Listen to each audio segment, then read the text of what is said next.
ചേട്ടാ അപ്പോൾ 6-4 അവസാനത്തെ റേറ്റ് പറ. 21 രൂപ. 21 രൂപ ലാസ്റ്റ്.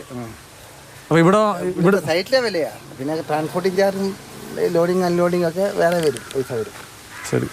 അപ്പോൾ ഒരു 5000 കട്ട നാളെ സൈറ്റിൽ എത്തിക്കണം. എത്തിക്കാമല്ലോ, കുഴപ്പമൊന്നുമില്ല. കട്ട 5000 എത്തിക്കാം, കുഴപ്പമൊന്നുമില്ല. എന്നാൽ ഞാൻ പോട്ടെ. എന്നാ പോട്ടെ. നീ ചെറിയ ദൂരമല്ല, അങ്ങനെ നടന്നു പോകാം. ഈ വണ്ടിയല്ല,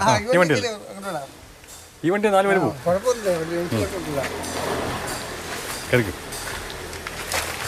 രണ്ടുപേര് പോകുമല്ലോ അല്ലേ? പിന്നെ തീർച്ചയായിട്ടും 2 പേര് പോകും. മാത്യു ചായന് വണ്ടികളെന്ന് വെച്ച ജീവനാണ്, പ്രത്യേകിച്ച് ജീപ്പ്. ഒരെണ്ണം വാങ്ങാൻ പലതവണ ശ്രമിച്ചതാണ്, പക്ഷേ നടന്നില്ല. കോവിഡ് ലോക്ക്ഡൗൺ കാലത്താണ് ഇങ്ങനെ ഒരു പൂതി മനസ്സിൽ കൂടിയത്. 4000 രൂപയ്ക്ക് സ്കൂട്ടർ പഴയതൊന്നു വാങ്ങി. ആക്രിക്കടയിൽ നിന്ന് ഇതര വാഹനങ്ങളുടെ ഭാഗവും. പിന്നെ 2 മാസം കൊണ്ട് എല്ലാം ശരിയാക്കി.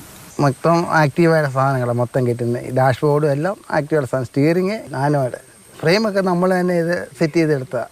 കൊറോണ സമയത്ത് പണിയൊന്നും ഇല്ലായിരുന്നു. ആ സമയത്ത് നമ്മൾ കുറേശ്ശെ ഇങ്ങനെ ചെയ്ത് ഐഡിയ വെച്ചു. ആദ്യം ചെയ്തപ്പം ഇത് ചെറുതായിപ്പോയി, പിന്നെ ഇച്ചിരി വലുതാക്കി. ഇങ്ങനെ ചെറിയ ഐഡിയ വെച്ച് പിന്നെ പണി എടുത്തു. ഇനിയിപ്പം ചെയ്യണം എന്നുണ്ടെങ്കിൽ നല്ല രീതിയിൽ തന്നെ ഐഡിയ വെച്ച് ചെയ്യാം. എന്നുവെച്ചാൽ നമുക്കൊരു ഐഡിയ ആയിപ്പോയി.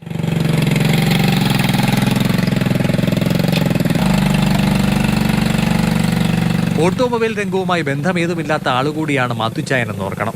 എന്നാൽ ഇടയ്ക്ക് വർക്ക്ഷോപ്പിൽ പോകുമ്പോൾ വണ്ടിപ്പണി സൂക്ഷ്മമായി നിരീക്ഷിക്കും. അതാണ് നിർമ്മാണത്തിൽ പാഠമായത്. എൻ്റെ ട്രേഡ് എന്ന് പറഞ്ഞാൽ ഇലക്ട്രിക്കാണ്. ഞാൻ ഇലക്ട്രിഷ്യനായിട്ട് പിന്നെ നമ്മുടെ ഐഡിയ വെച്ച് നമ്മളങ്ങ് ചെയ്തതേ ഉള്ളൂ. നമ്മൾ ഈ വണ്ടിയെ കണ്ടുള്ള ഐഡിയ വെച്ച് അങ്ങ് ചെയ്യുന്നതേ ഉള്ളൂ. റോഡിൽ ഓടിക്കാൻ പറ്റില്ല. റോഡിൽ ഓടിച്ചെന്ന് പറഞ്ഞാൽ ഇത് ആർട്ടിയോ കണ്ട അന്നേരം പിടിച്ചാത്തിടും. ഇത് പിന്നെ പിള്ളേർക്ക് കളിക്കാനായിട്ട് നമ്മുടെ കോമ്പൗണ്ടിലൊക്കെ കൊണ്ടു നടക്കും. അത്രേ ഉള്ളൂ.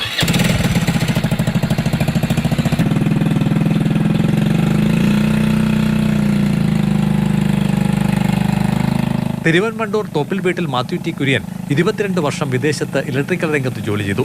നാട്ടിലെത്തിയപ്പോൾ സിമന്റ് കെട്ട നിർമ്മാണത്തിലേക്ക് കടന്നു. ബാക്കിയെല്ലാം നേരം പോക്കാണ്. വണ്ടി കണ്ട ഇഷ്ടമായ ചിലരെല്ലാം ഓർഡർ നൽകിയിട്ടുണ്ട്. 40,000 രൂപ ഉണ്ടെങ്കിൽ സമാനമായതൊന്ന് പണിഞ്ഞെടുക്കാമത്രേ. ഈ റോഡിലെങ്കിലും RT ഓഫീസിലെ ആളുകളൊന്നും പിടിക്കത്തില്ല. എന്നെ ജംഗ്ഷൻ വരെ നിട്ടേക്ക്.